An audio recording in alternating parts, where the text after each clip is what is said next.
Alright YouTube, so it actually did end up happening at the PS5 Showcase. The Shinji Hashimoto prophecy came to fruition yet again.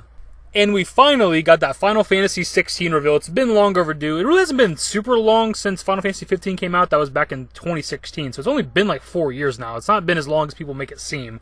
And obviously when it comes to the reveal of Final Fantasy 16, I wanted to do a reaction to this, but I wasn't 100% sure that it was 16. We knew it was Final Fantasy related. You see Chocobos pretty early. They mentioned Shiva pretty early, but it could have been, for all we know, a branch off Final Fantasy game. So I ended up watching the whole trailer, and of course by the end of it they revealed that it is Final Fantasy 16. So it's kind of crazy, man. There were some doubters out there. I don't think there was any on my video, but I did see, some people were like, maybe, maybe not. Maybe they'll show it, maybe they won't. And here we are. Now, as for my thoughts on the trailer, I'll be completely honest with you guys, like I always am on this channel. I just wasn't that impressed by it. Like, nothing really stuck out to me where I'm just like, man, I have to get this game. It's only the first trailer. It's the reveal trailer. It's a lengthy one, and they do show quite a bit, but it's just, nothing was like, man, dude, day one, I got to pre-order this game. I got to make sure to get it. Like, the giant summons they show in the trailer would have been cool if we didn't already see that in literally the last numbered entry. In Final Fantasy 15, we had giant godlike summons, and you kind of see that in this trailer. It's like, okay, that's not really new. The one thing from the trailer that did stick out to me that I was actually surprised that they would show in a reveal trailer was actually the gameplay. Like, the combat gameplay to me is very, very reminiscent of Witcher 3, which is good. Like, the way the character's like moving around the battlefield, fighting, the way he's jumping around, shooting magic, swinging the sword, like, I just felt Geralt. Which is obviously a compliment, because Witcher 3 is a fantastic game. It's like my second or third favorite game of all time, and it's like my current gen favorite game. Now, as for breaking down the trailer, that's kind of hard to do with a brand new game simply because we don't know much about it, but it seems like within the story of the game, there are characters or people that either control summons or have summons within them. At the very beginning of the trailer, we hear one character say that the target is Shiva's dominant, and another character says, how do we even know the girl will be among them? You all know the target, Shiva's dominant.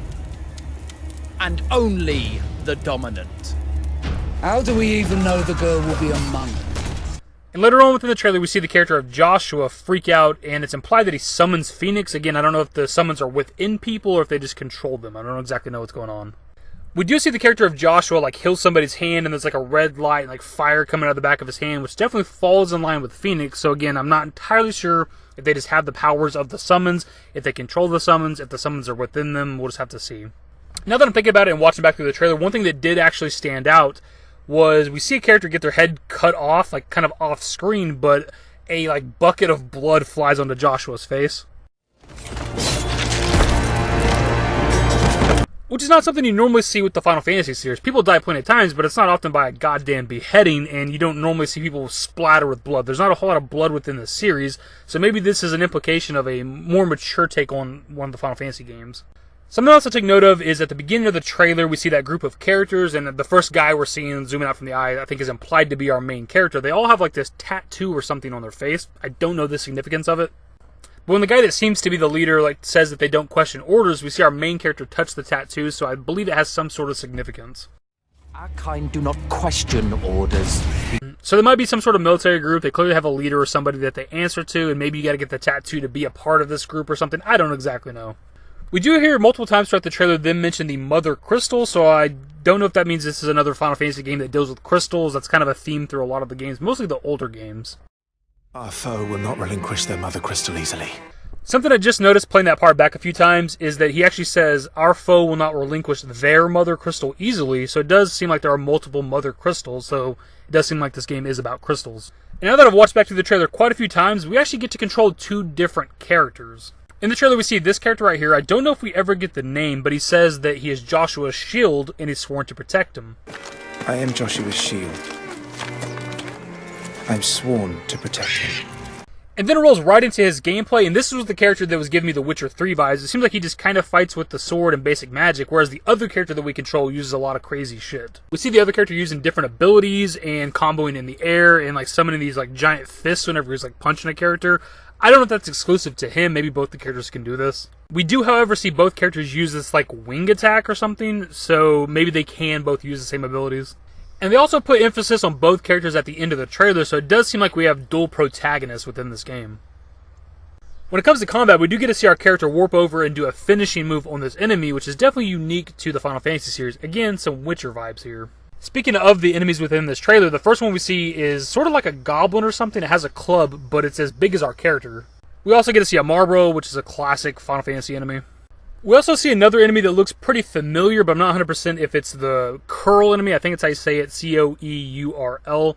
But they're cat enemies that have like these giant whisker type things coming off their bodies. That's kind of what this looks like. We see another enemy that's possibly a bigger, fatter version of that goblin type of enemy we've seen earlier. It also has a club with it, but it could just maybe be like a troll or something. I don't know. Then in terms of the humanoid enemies that we see within the trailer, we have this guy in the armor that sort of looks like a judge from previous Final Fantasies.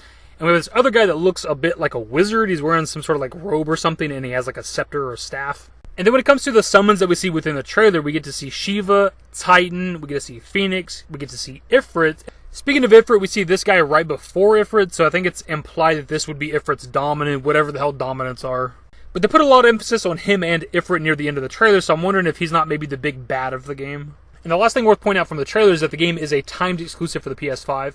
We see at the very end of the trailer in big bold letters that it says PlayStation 5 console exclusive, but if you look at the fine print, it says not available on other platforms for a limited time after release on PlayStation 5. And if we just use Remake as an example, since that was the last big Final Fantasy release, it'd probably be like a year timed exclusive. When it comes to information for the game, it seems like they're not going to start talking about it until 2021, which could imply that it might not release until 2022. But if that is the case, I don't really know what Square Enix's plans are for a big game release in 2021. And when it comes to who's actually working on this game, it doesn't seem like any of the main ones are so far. We don't have like Kitase, Nomura, Hamaguchi, Nojima, nothing like that. But we have Naoki Yoshida as the producer and Hiroshi Takai as the director. And they have other games under their belt, but they're mostly known for Final Fantasy XIV. So it'll definitely be interesting to see how they handle a single-player, presumably single-player Final Fantasy game. And I think that'll just about wrap it up for this video. We went a little more in depth than I thought we would, given that it's a brand new game. It's hard to really break down a trailer for that, but we actually pulled a lot of information from this. And to be perfectly clear here towards the end of the video, I am looking forward to Final Fantasy XVI. It's just that when it came to this trailer, there wasn't anything that was just mind-blowing. I've seen people like freaking out on Twitter like it was the greatest game ever shown. I'm just like, it's okay looking. It's nothing amazing yet. But going forward, I do think we're going to be talking about Final Fantasy XVI whenever there is information, and I'll try to react to future trailers. But anyways, my dudes, that is the video. Those are my thoughts on the trailer, my thoughts on Final Fantasy XVI so far. If I missed anything from the trailer breakdown, be sure to let me know in the comments below. And of course, also let me know your thoughts on Final Fantasy XVI. Hopefully you enjoyed the video. If you did, give it a thumbs up. Subscribe to the channel if you guys already want to see more Final Fantasy XVI content. Turn on my notifications. Follow me on Twitter at dashingdavid. I'm on Discord. Links to my social networks are in the description and in the outro. Later, guys. Used to care what people thought, but now I care more, and nobody out here's got it figured out. So therefore, I've lost all hope of a happy ending, depending on whether or not it's worth it. So insecure, no one's perfect. We spend it with no shame. We blow that like Coltrane. We in here like Rogaine, or leave it like Cobain.